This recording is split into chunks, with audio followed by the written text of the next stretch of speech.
What is going on, fellow Pokemon card collecting enthusiasts? This is Jay Scotty-san back with another video, and in today's video I have part 2 of my massive 25 grand collection purchase. If you're new to the channel, feel free to drop a subscription down below. I'd really appreciate it. I'm on the road to 3,000 subscribers. It's going to take me some time because I usually get one per day, so roughly 365 per year, give or take. But yeah, we're back to the collection. This is going to be part 2. I was only going to do 2 parts, but since I talk so much, it's going to be a 3-parter. And really, the real reason is because there is so many cards to show off. So after this portion, which is just going to be stuff that I've accumulated to grade, it's going to be stuff that I feel is lightly played or moderately played. And just to show you guys, so far this is all I've found out of thousands and thousands of cards. That's moderately played. And this one's more like an error. Let me show you guys this one real quick. This is kind of cool, actually. These little pockets here, you can kind of push them down and kind of move them. I think that this might be just an error because it also happened with this Doug Trio right here on the side. And I've seen this happen before. I actually pulled a Zapdos with this kind of error on a PokéRev box break a few years back. And it came right out of the pack like that. And, you know, lucky me, I was the only one to get that error. But yeah, let's get into these cards real quick because the video is going to go on for a very long time because this is roughly 800 cards. And if you focus on each one for 1 second, on average, that's 800 seconds right there. So yeah, base set, we're starting off. And most of these are all going to get 9s. Let's say a few 10s scattered about and a few 8s scattered about, but I'm going to guess 80% of these would attain the PSA 9 grade overall. And we're just going to go through base set. If you didn't know, base set is in alphabetical order. Most Pokemon sets are in alphabetical order. I don't know when the Pokemon company stopped that. They might still be doing that. Put down in the comments below if you know when they do that and when they don't, because sometimes they do, sometimes they don't, I think. But yeah, we're gonna get through base set. Doesn't have every single holo in it. Sifting through this binder, what happened was he came over with this binder with 700, roughly 700 holos, actually 650 or so. And I told him I'd feel comfortable paying $10 per holo, since the vast majority of them are in near mint condition. This one's a no symbol. And he said, you know, I'd really like $15 a holo. And I'm like, whoa, that's gonna make it really, really expensive. We can meet in the middle at 12. So basically we called the binder $7,000. So it made up a huge portion of this collection here. But man, these cards are in very, very great condition. I can just pull out any one and I can show you how amazing the condition is for them, really. But I'd rather not. Just take my word for it. Let me just show you the backs real quick of this. Hopefully it catches it on camera. But yeah, those are, obviously that's debris, but yeah, there might be more 10s than I'm letting on here. Hopefully we'll get a good percentage of 10s, because that would be nice. And I wouldn't submit these, or I wouldn't have bought the collection if I didn't think it was worth it. So yeah, 25K on this collection. It was actually 24K, but you know, for YouTube purposes and rounding up purposes, I'm calling it 25K. You know, help that algorithm, boost that algorithm. And when somebody catches a 13-inch fish, they'll come home and they caught a well over a foot fish, you know, or something like that. Going through Team Rocket, man, I hope one of these Dark Magnetons can come back at 10. That'd be nice. I don't think either of them will, though. Same with this Dark Slowbro. And then these, probably all 3 will be 10s. The Gym Heroes and Gym Challenge ones are in really nice shape. If you didn't know, these were printed pretty well. I've opened up some packs myself of Gym Heroes and Gym Challenge, and I was able to get some 10s from things that I've opened up myself. And those were just from loose packs lying around.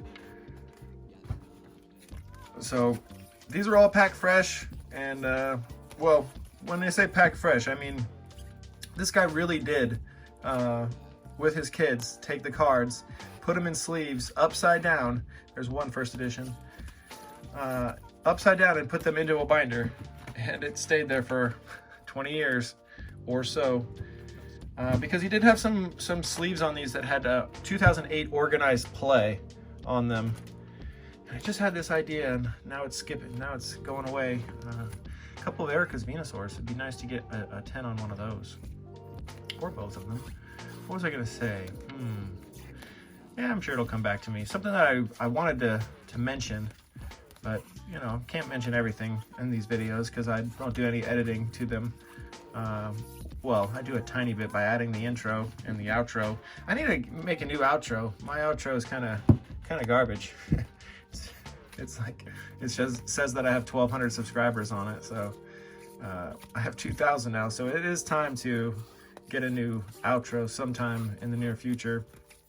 But I'd rather put the effort into the cards and not so much effort into the videos.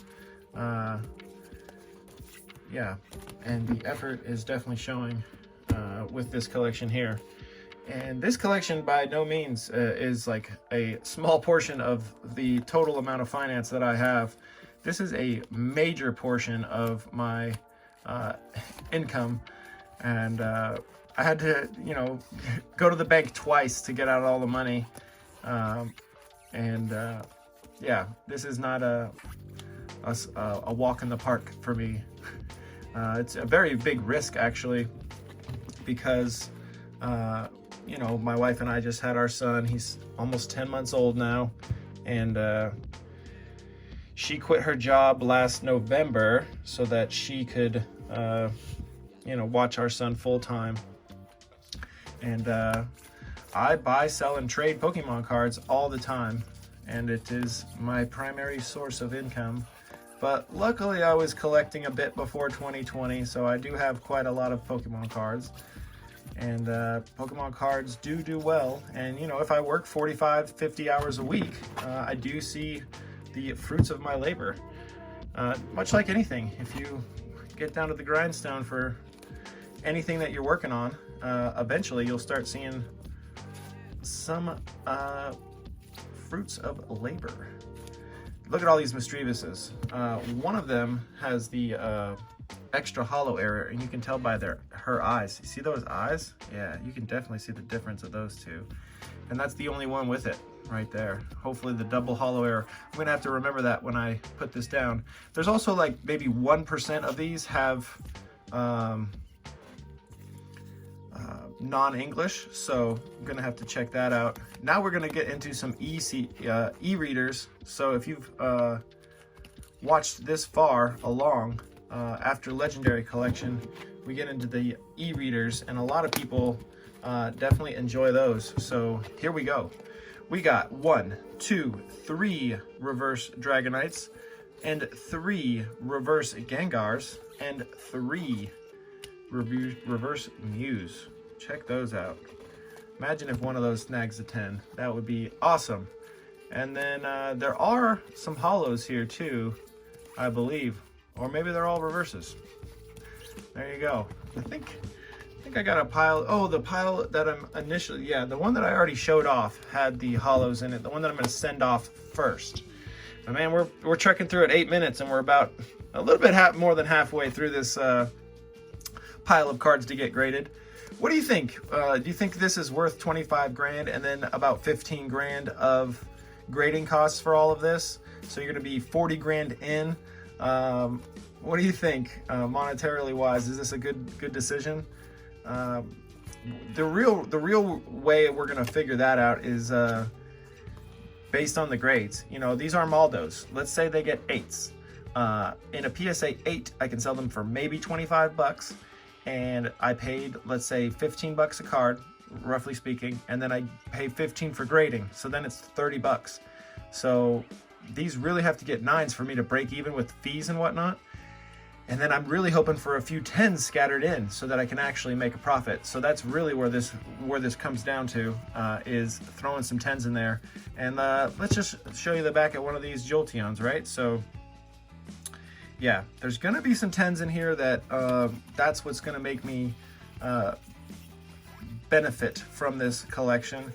And one of the things that I told this guy when buying his collection was, man, sorry, I got those Umbreons got me off track here. One of the things I said was that I did say that I had a caveat if we did do a contract, and that some got 10s, I can pay him more money, but if some got, you know, 7s, 6s, and 5s, he can pay me more money. But we didn't actually draw up the contract. He was just ready to finally strike a deal after us hanging out for many hours. It took a long time to actually get this deal into fruition here. Several Salamence, and then several Shedinjas, a couple Torkoals, right? A couple Flygons, another Salamence. Is he in the right spot? That's a different Salamence. Yes, there are 2 different artworks of Salamence in that one. And then we have the secret rare Charmanders and Charmeleons from this set. So pretty nice. If some of those get 10s, we'll be looking good. Oh yeah, there's another Charmeleon right there. That should have been in that pile. We get to Team Magma versus Team Aqua.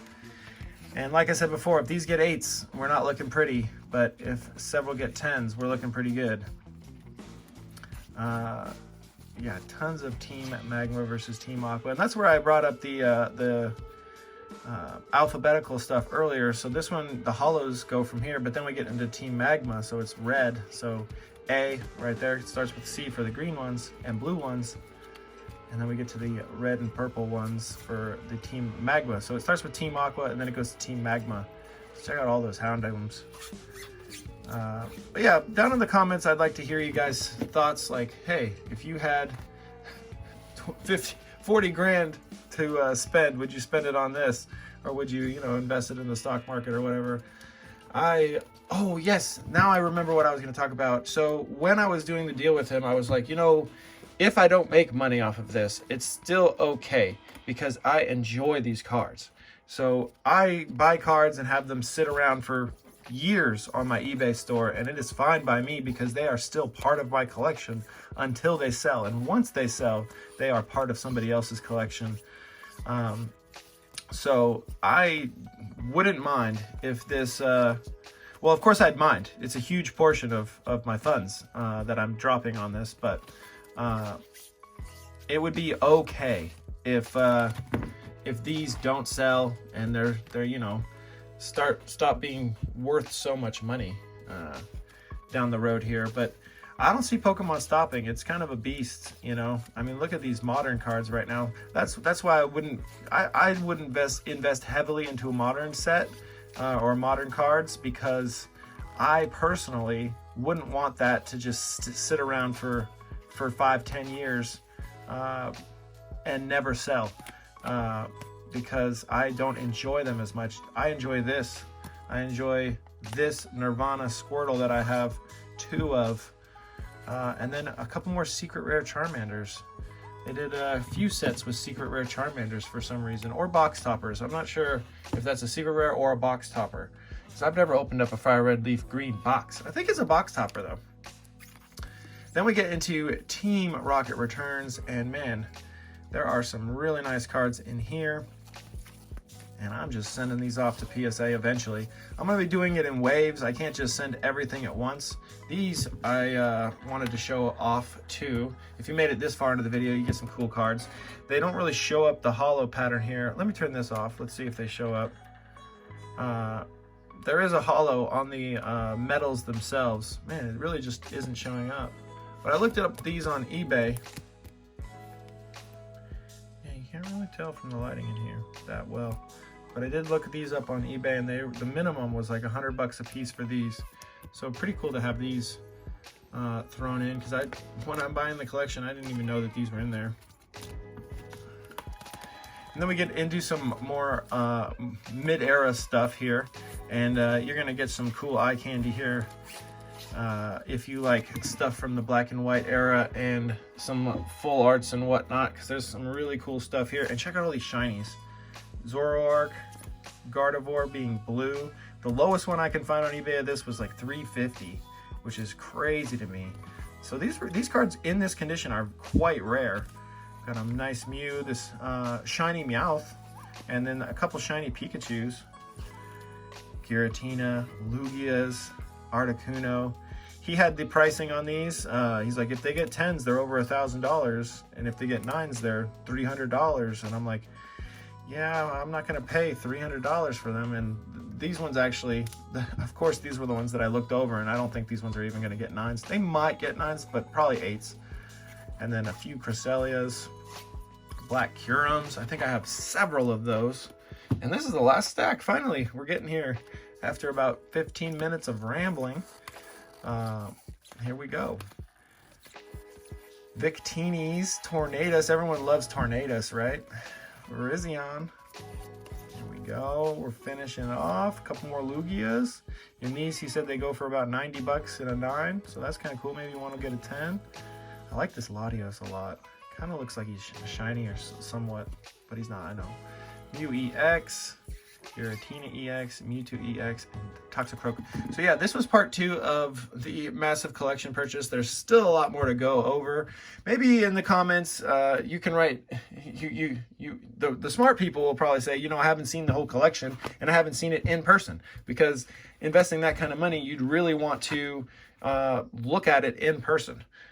So the smart people probably commented, I'd need more information to make such a judgment call. But next video will be some other stuff. I mean, look, this is a stack of a Shadowless and first edition here that I haven't even shown off yet. And this is one of the cards that I'm grading from it. So yeah, next video, stay tuned for that. I hope everyone's having a great day. As always, have a good one. Peace out. Bye-bye.